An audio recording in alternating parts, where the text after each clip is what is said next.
Salut les amis et bienvenue. La guerre en Ukraine fatigue déjà les Occidentaux. Ça les fatigue tellement au point où aujourd'hui, vous avez vu, les gens n'arrivent pas à bien se nourrir.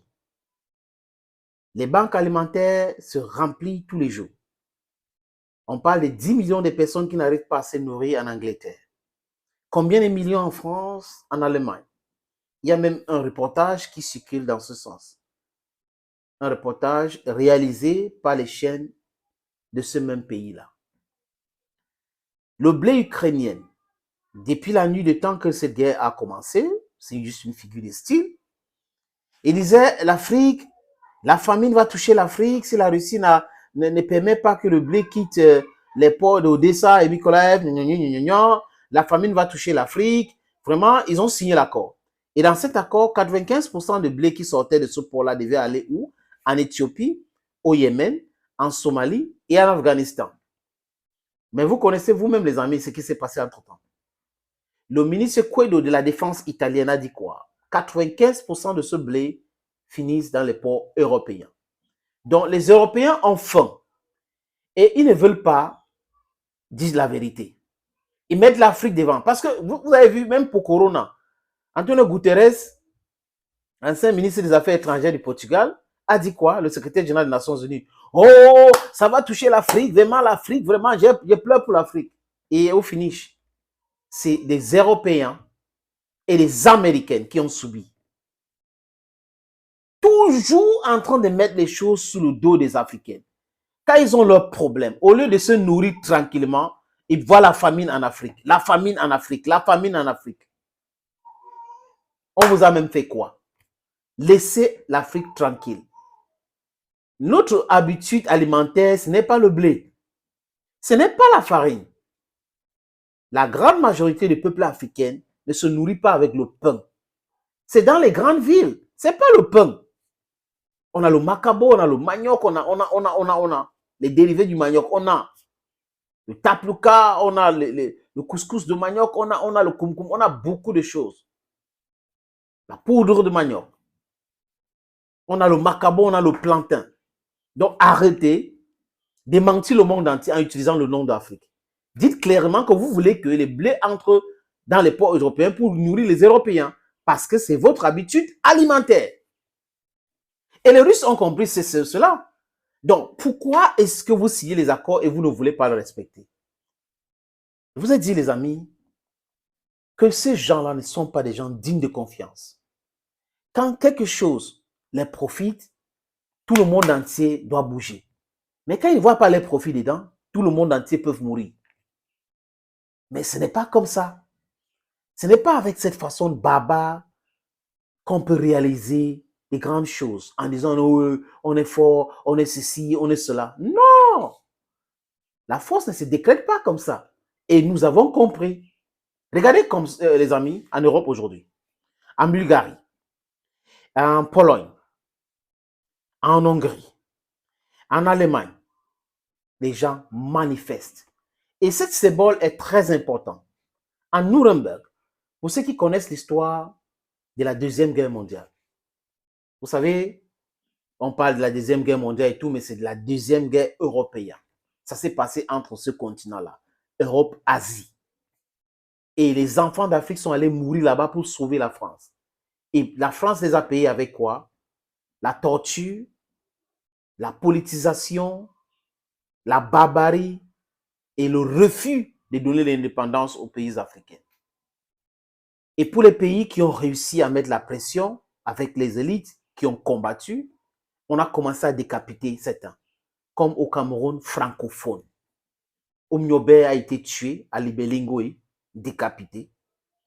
Félix Roland Moumi a été empoisonné au thallium en Suisse par un agent secret français. Patrice Emery Lumumba a été tué et arrêté par les agents américains et européens, dont la CIA et les services secrets belges. On peut citer des exemples comme ça. Mais voilà les gens qui vont nous donner des leçons. L'Ukraine, c'est en Europe. Les problèmes de l'Ukraine ne concernent pas l'Afrique. Le blé ukrainien, c'est pas pour l'Afrique, c'est pour les Européens. Donc, les Européens qui sont en train de manifester pour arrêter, pour demander l'arrêt des hostilités, ont raison parce que ça les fait souffrir. Il y a l'inflation, il y a la faim, il y a beaucoup de problèmes en Europe aujourd'hui. Ce n'est pas en Afrique, c'est en Europe. Plus le sommet de BRICS qui les donne l'insomnie. Parce qu'ils s'imaginent, si les gars là, vraiment, créent les monnaies, ça va se passer comment? Mais où? Les gens qui prennent leur puissance à travers le pillage des autres. Et ils parlent de compétitivité. Entrons dans le monde de compétitivité. Il faut la compétition. On voit celui qui est fort. C'est clair, c'est simple. Pourquoi utiliser les armes avec cette organisation criminelle qu'on appelle l'OTAN pour obliger les gens à accepter les choses? Ça a marché hier. Je vous promets que ça ne peut plus marcher comme ça. Avec la jeunesse africaine actuelle, éveillée, c'est fini ces manipulations-là. Même ces leaders qui partissent avec les Européens pour maintenir l'Afrique dans la galère absolue vont partir très bientôt. Le réveil sera vraiment douloureux pour ces gens-là. Le réveil sera douloureux. Voilà. Correct myself. Thank you. À Nuremberg, les Allemands disent non. Non à l'envoi d'armes en Ukraine. Et Nuremberg est symbolique. C'est là où on a jugé les nazis. Quand l'Allemagne a perdu la guerre.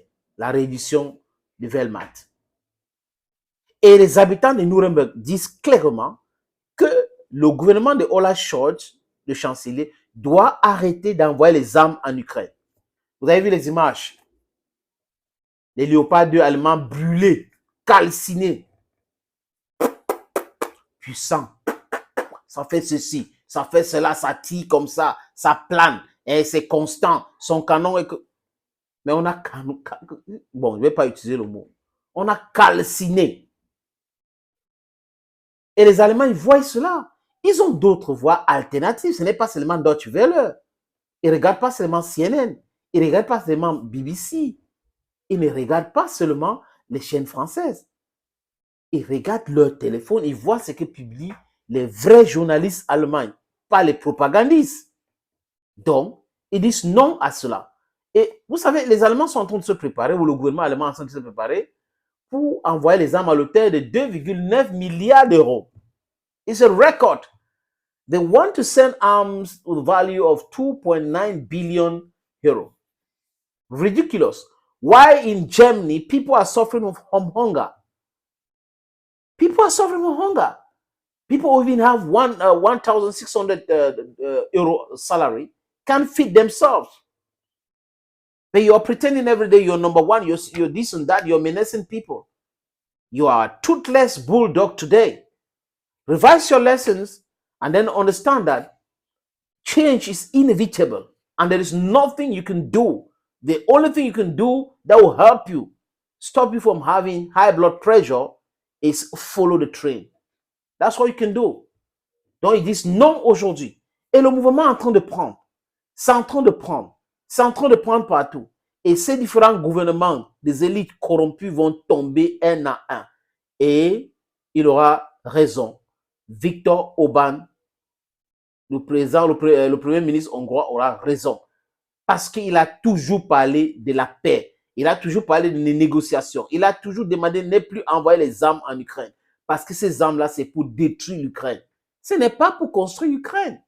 Ce n'est pas pour aider l'Ukraine. S'il y avait un traité de neutralité permanente, il n'y aura plus cette opération spéciale russe. Donc, votre sécurité ne peut pas être au dépend de la sécurité des autres. Ce n'est pas possible. Ce n'est pas comme ça. Respectez les autres aussi. Et vous savez aujourd'hui que les Américains ne peuvent pas faire la guerre pendant longtemps. Ils sont en train de réfléchir comment mettre la fin à cette guerre d'ici décembre. Parce qu'ils ont essayé. Hein? Vous avez vu comment même la Corée du Nord est en train de l'étopier. C'est un peu compliqué pour eux, n'est-ce pas, les amis? He who has ears should hear this. Please try to share this video as wide as you can. God bless you. Bye-bye for now.